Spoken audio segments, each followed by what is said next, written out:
I am a total beginner at fishing, like as in only been doing it for 2 months out of my entire life beginner. I've been fishing in rivers and I've been fishing in ponds, but either way, I'm not really catching a lot of fish. But I have figured out a really successful method for catching fish just about every single time in a stocked pond. And that is fishing a Carolina rig with power bait. Now look, like I said, I am a beginner, so it's not like I'm trying to teach a class here. I'm just trying to let you in on what I've learned to help me be successful with almost every single cast in a stocked pond. And let's be honest, if you're watching a video about how to catch trout in a stocked pond, you're probably a beginner too. So I'm gonna show you exactly what I'm using, explain how to set it up and how to use it, and then also explain why it works. I have two rods that I go out with. One is 7.5 feet, one is 5.5 feet. They are both ultra light and they're both soft action, slow action. I don't know, I'm a beginner, I told you. They're very, very whippy, they're very responsive. Also, with an ultralight rod, you need an ultralight reel. So these are both 1000 series powered, I'm a beginner, reels.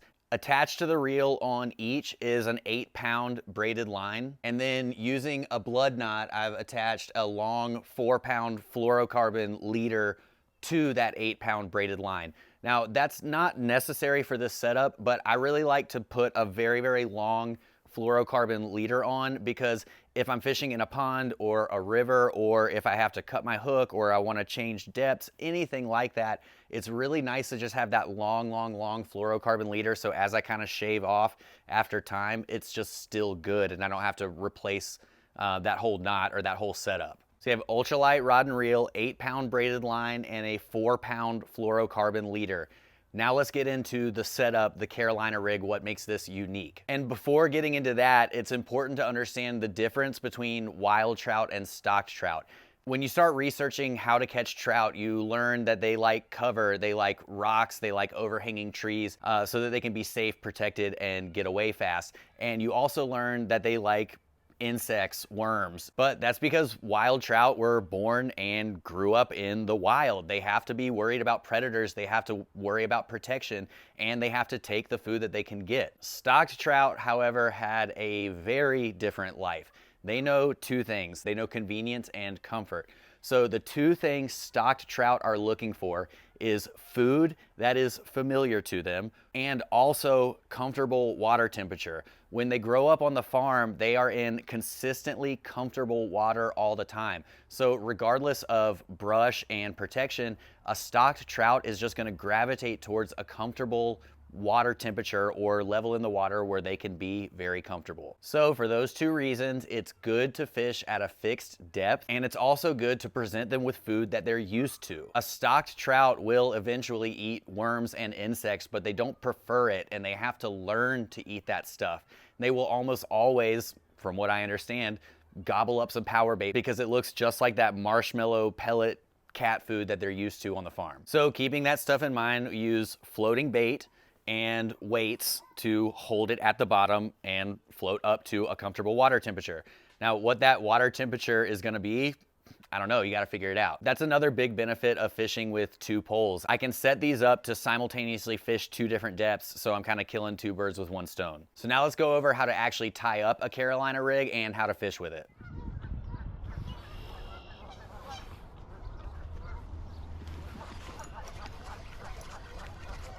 Got one.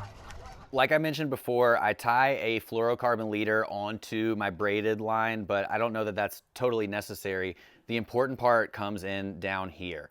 Okay, what you need is weight to carry your bait because power bait floats. It's extremely light. You're not going to be able to throw it very far. So you want to have these sliding weights to an appropriate weight for your rod and reel combo. So I have this 1/16 plus 1/64.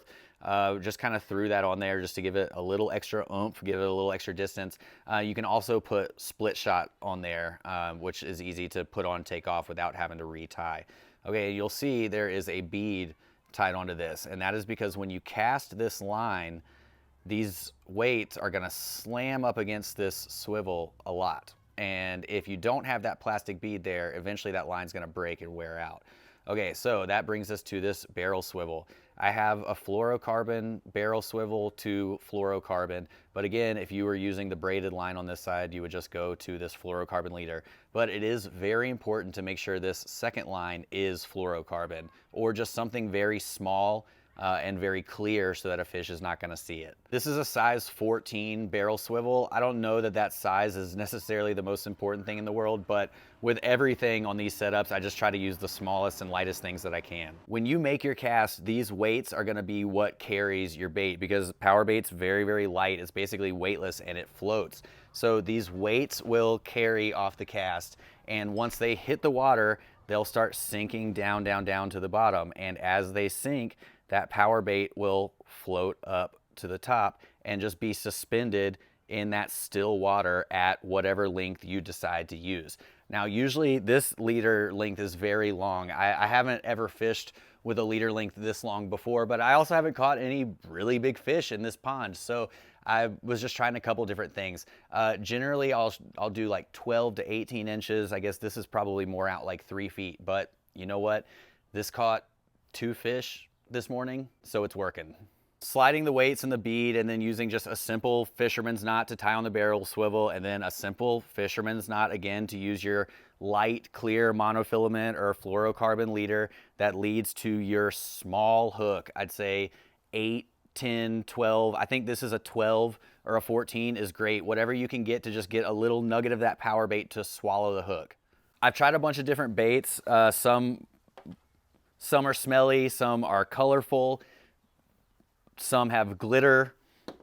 To be honest, they have 100% all worked, and I think I prefer the ones that don't smell. Or I especially don't like the ones that smell like garlic, because when you bring a trout home to cook, it just means you're not gonna wanna use garlic. Okay, so make a little ball right around the hook like this. And then if you have trouble keeping this bait actually on the hook, I've found that it can be really helpful just to let this bait drop down and sit in the water for 30 seconds or so before you cast. And it seems to just kind of get really solid around that hook. And that's actually what I love to do when I'm fishing with 2 poles, is I'll have one bait suspended in the water getting firm while I'm fishing with the other one. Okay, now that my fingers are gross and smell like disgusting trout bait, let's go over the actual act of fishing with this, you know, casting, waiting, and also a secret that I've learned to know when you have a fish on every single time. Unlike when you're fishing in a river, you're not looking for overhanging trees and slow flows of water next to fast flows of water like you normally would be. You're really targeting depth. And then if you're not getting any bites, just play with your leader length and cast at multiple different depths. But I have a feeling if you're doing this in a stocked pond, you're probably going to be pretty successful pretty fast. Now, I'm going to share just one more thing that I've learned to make this a little more exciting, give you something to watch for, and really let you know every single time that a fish takes that hook. A lot of times fishing like this is a waiting game. Sometimes, like in the videos from today, I never really waited more than like 30 to 60 seconds before a fish took my line. But sometimes it might take minutes, 5, 10, or even longer minutes. So I really like to have these rod holders, but whether I'm using a rod holder or whether I'm just holding it in my hands, it is so awesome to have one of these. And all this is just a cork. It's a wine cork with a little barrel hook screwed right into the top of it. And you know, I've seen a lot of people have these and they get really, really creative with painting them fancy colors. I'm just using a plain wine cork.